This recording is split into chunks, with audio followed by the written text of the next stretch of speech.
안녕하세요. 서울 한의원 대표원장 박주홍입니다.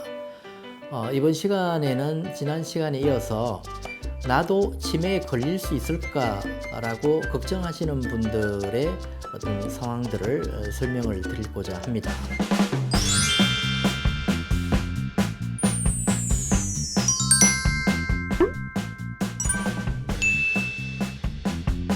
첫째, 깜빡깜빡 건망증이 생겼다라고 호소하시는 분들이 많은데요.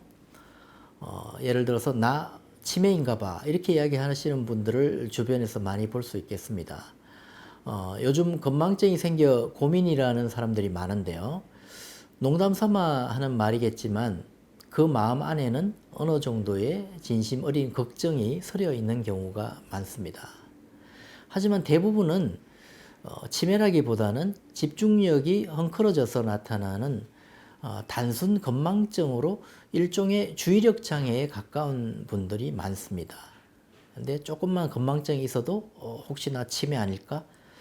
치매 걸리면 안 되는데 이렇게 항상 그 안 좋은 방향으로 생각을 하시는 분들이 많습니다. 그래서 이렇게 지나친 건강 염려증, 지나친 걱정이 또 오히려 주의력 장애를 갖고 와서 기억력을 더 떨어뜨리는 경우가 있기 때문에 우리가 치매를 예방하는 관점에서 볼 때 건망증과 경도인지 장애 그리고 치매를 구분하는 것이 상당히 중요합니다. 그래서 앞으로 이 세 가지를 구분하는 방법도 차차 설명을 드리고자 합니다.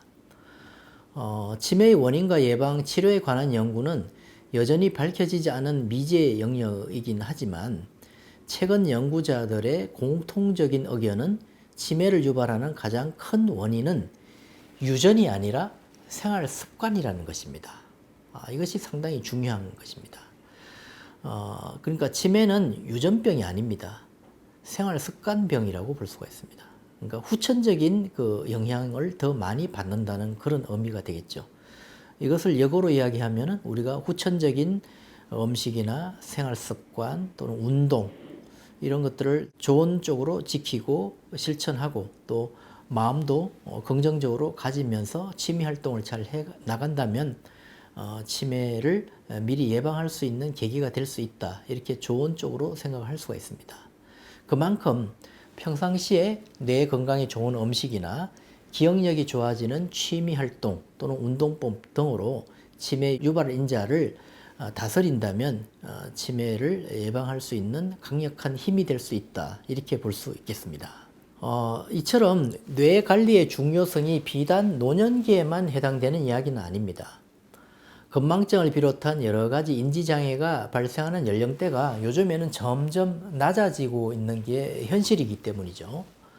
실제로 저희 병원에 내원한 환자 중에 38세라는 비교적 젊은 나이에 인지 기능에 이상 증세를 보인 직장인 여성이 있었습니다. 이 환자는 회사에서도 일상생활에서도 납득할 수 없는 실수가 늘었다고 고민만 하다가 진료실을 찾았다고 했습니다. 검사를 해보았더니 단순 건망증이 아닌 예비치매, 즉 경도인지 장애 상태 판정을 받았습니다. 이 환자의 사례는 뒤에서 더 자세히 다룰 예정이지만 경도인지 장애에 대해서는 가벼운 설명이 좀 필요할 듯 합니다.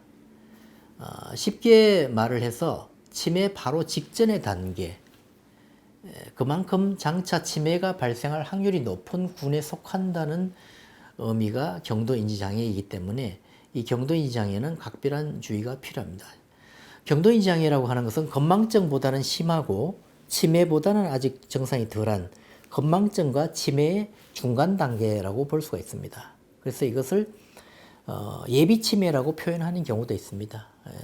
방치했을 경우 3년 후에는 절반 정도가 알츠하이머성 치매로 갈 수가 있고 6년 후에는 80%가 치매로 갈 수 있는 군이기 때문에 특별히 주의를 하고 이때부터 적절한 치료가 빨리 들어가는 것이 치매를 근본적으로 예방하는 데 매우 중요하다고 볼 수 있습니다.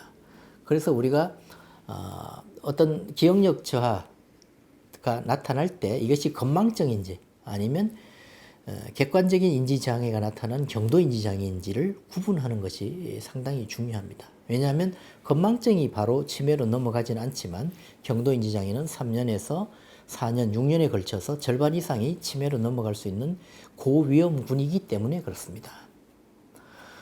젊은 연령대든 노인이든 간에 뇌가 손상되는 가장 큰 원인으로는 스트레스 또는 우울증, 피로, 수면 부족 등을 꼽을 수가 있습니다.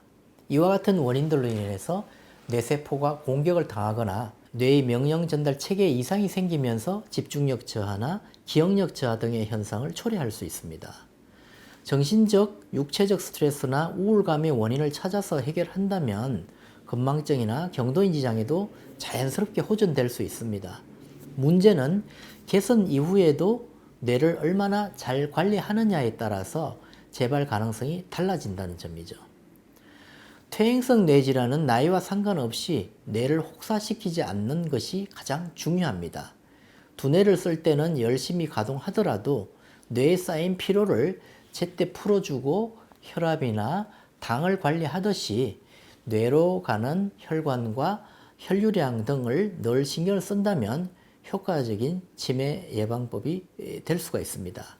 요약을 하자면 우리가 인지 기능은 크게 4단계로 구분할 수 있는데 정상적인 인지 기능이 있고 그 다음이 건망증, 그리고 경도인지 장애, 그리고 마지막 단계로 치매, 이렇게 4단계로 구분을 할 수가 있습니다.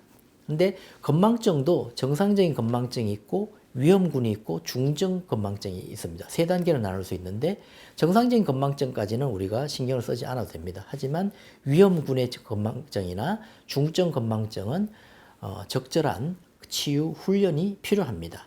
그리고 건망증을 넘어서 경도인지 장애라는 객관적인 인지 기능의 장애가 생기게 되면 이때부터는 병원에서 집중적인 그런 치료가 필요합니다. 그래서 특히 경도인지 장애에서의 치료는 치매로 가는 그 통로를 미리 차단할 수 있기 때문에 매우 중요한 치료라고 볼 수가 있습니다. 그리고 마지막 단계로 치매도 초기, 중기, 말기가 있는데 우리가 진정한 치매는 말기 치매라고 볼 수가 있고요. 주요 신경 인지 저하 초기, 주요 신경 인지 저하 중기 이렇게 볼 수 있어서 초기, 중기까지는 우리가 절망하지 않고 희망적인 극복 방법을 강구한다면 그 증상을 억제하고 완화하는 데 도움을 줄 수가 있습니다. 그래서 이번 시간에는 우리가 깜빡깜빡하는 건망증과 또 객관적인 인지 저하가 나타나기 시작하는 경도인지 장애를 어떻게 구분을 해서 대책을 세울 건가에 대해서 설명을 드렸는데요. 다음 시간부터는 이 4가지 인지 기능의 그 단계에 대해서 조금 더 상세히 설명을 드리고자 합니다.